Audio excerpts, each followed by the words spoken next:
inspired by Brad Anderson's psychological nightmare, The Machinist.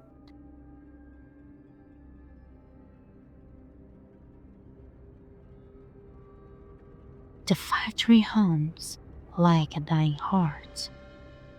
Metal breathes, sparks bloom and die. Men move with dull precision, but one of them seems lost, moving like his soul's gone missing. Trevor Resnick, a machinist, thin as a shadow, pale as smoke. His eyes are sunken, his skin's gray under the flicker of fluorescent light. He hasn't slept in a year, not a night, not even a minute. He eats less, talks less, writes reminders on scraps of yellow paper, notes that stop meaning anything. He washes his hands again and again, as if trying to scrub off something invisible. In his apartment, the air doesn't move. A buzzing fridge, a single light bulb that swings when the trains pass. He stares at the mirror, but doesn't recognize who's looking back. Sometimes he thinks the mirror stares back at him. Outside, the city feels like a dream someone forgot to wake up from. And inside, Trevor walks through it half alive, a ghost, pretending to be human.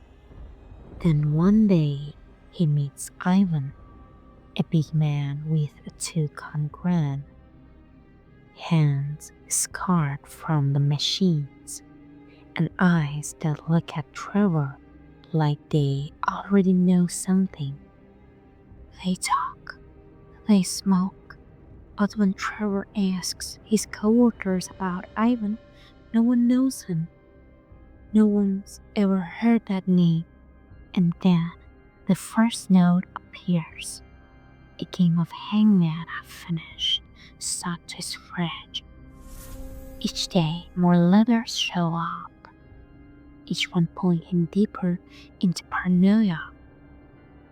Flashes come and go, headlights on a dark road, escape swallowed by metal, a pair of bloody hands under a street map. He doesn't know if his memory was madness. The factory hums louder now, machines whispering like they're laughing at him. He follows Ivan through alleys, through the factory, through his own mind, and the deeper he goes, the less real the world feels.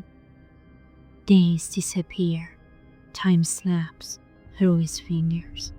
Trevor wakes up in places he doesn't remember going to. Blood on his sink, photos moved around, that same boy in his dreams standing by the road, pointing. He tears the apartment apart, searching for something that makes sense. The notes, the drawings, the hangman game, they all point to one person. Himself. Ivan isn't real. He never was. He's the shape of Trevor's guilt, the man he became the day he ran from the truth. A dark road flashes in his mind.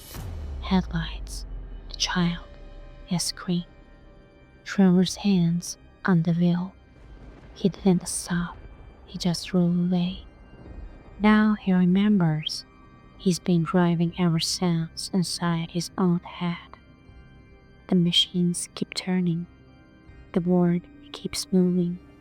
But Trevor's been stuck in that single moment.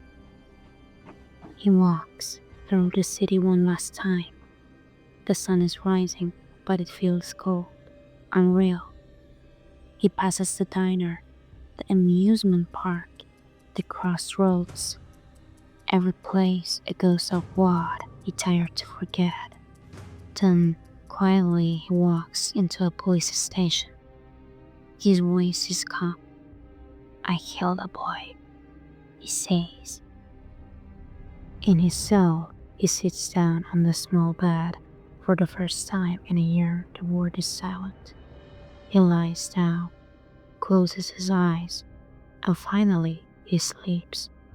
Not in peace, but in truth. The machines keep running. The ward keeps humming, like nothing ever happened. But somewhere between the sound of gears and the silence of guilt, a man finally finds rest. Because sometimes punishment isn't the end, it's the only way to wake up.